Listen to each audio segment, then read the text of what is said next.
নমস্কার, গোপাল রন্ধনশালায় সকলকে জানাই স্বাগত।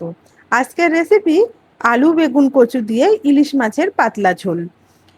এই রেসিপি বানানোর জন্য প্রথমেই মাছটাকে সুন্দর করে আঁশ ছাড়িয়ে ভালো করে ধুয়ে পিস পিস করে কেটে নেব। তবে এই মাছটা আগেই কাটা ছিল, মাছের অর্ধেকটা আগের দিন ব্যবহার করে আমি একটা প্রিপারেশন করেছিলাম, সেটা ইলিশ ভাপা। আর আজকে বাকি অর্ধেকটা মাছ ফ্রিজ থেকে বার করে লবণ হলুদ মাখিয়ে 10 মিনিটের জন্য রেস্টে রাখছি। এই মাছ দিয়ে বানাবো আজকের রেসিপি আলু বেগুন কচু দিয়ে ইলিশ মাছের পাতলা পাতলা ঝোল। ইলিশ মাছের এই প্রিপারেশনের জন্য প্রথমেই মাছগুলোকে ভেজে নেব, তাই কড়াইয়ে সর্ষের তেল গরম করে নিয়ে লবণ হলুদ মাখিয়ে রাখা মাছগুলোকে তেলের মধ্যে ছেড়ে দিলাম। অবশ্যই এই প্রিপারেশনের জন্য সর্ষের তেল ব্যবহার করতে হবে, তাহলে আলু বেগুন কচু দিয়ে ইলিশ মাছের ঝোলের স্বাদটা অনেকটাই বেড়ে যাবে। মাছের এক পিঠ ভাজা হয়ে গেছিল, উল্টে দিয়েছি। আর এদিকে দেখুন, আমি আলু বেগুন কচু কেটে ধুয়ে রেডি করে নিয়েছি। অপর পিঠটা ভাজা হয়ে গেছে, ভেজে নেওয়া মাছগুলো প্লেটে তুলে নিলাম। এবার কড়াইতে কালো জিরে ফোড়ন দিলাম, এর সঙ্গে দিয়ে দিলাম চেরা কাঁচা লঙ্কা, এক টুকরো তেজপাতা, একটা গোটা শুকনো লঙ্কা।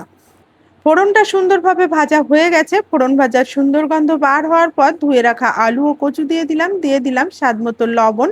লবণের সঙ্গে আলু ও কচু কষাতে রেখে এদিকে আমি মশলা রেডি করে নেব। মশলার মধ্যে নিয়েছি কালো সর্ষে 1 চামচ, হলুদ সর্ষে 1.5 চামচ।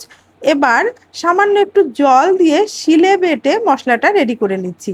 এই শিলে যদি সর্ষে বেটে, 2 রকম সর্ষে বেটে মশলা রেডি করে মাছের ঝোলে ব্যবহার করা হয়, খেতে দারুণ স্বাদ হয়।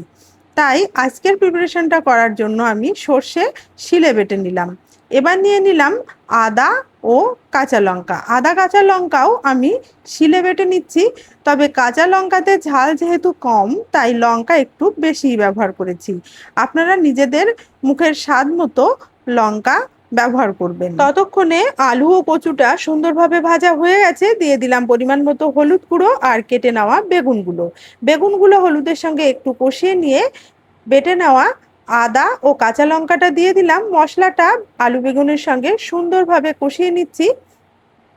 প্রয়োজন মতো অল্প একটু জল দিয়ে মশলার কাঁচা গন্ধ চলে যাওয়া পর্যন্ত কষিয়ে নিলাম। তারপর সর্ষে বাটাটা দিয়ে পরিমাণ মতো জল ঢেলে দিলাম। যেহেতু পাতলা ঝোল হবে, সেই কারণে গ্রেভির পরিমাণটা একটু বেশি রেখেছি। ঢাকনা লাগিয়ে আলু বেগুন কচু সেদ্ধ হওয়া পর্যন্ত অপেক্ষা করলাম। দেখুন, আলু সুন্দরভাবে সেদ্ধ হয়ে গেছে। এবার ভেজে নেওয়া মাছগুলো আমি গ্রেভির ভেতরে দিয়ে দিয়েছি।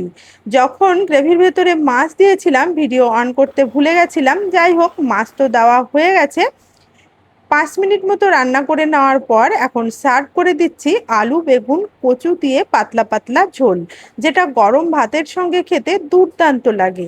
বাঙালির প্রিয় এই ইলিশ মাছ আলু কচু বেগুনের সঙ্গে রান্না করলে এর তুলনা সত্যিই হয় না। আজকের এই সিম্পল রেসিপি কেমন লাগলো অবশ্যই কমেন্ট করে জানাবেন। ভালো লাগলে গোপাল রন্ধনশালা চ্যানেলটি সাবস্ক্রাইব করে আমাকে সাপোর্ট করার অনুরোধ জানালাম। আর ফেসবুক থেকে দেখলে অবশ্যই আমার পেজটি ফলো করার অনুরোধ জানালাম। ভিডিওটি দেখার জন্য ধন্যবাদ।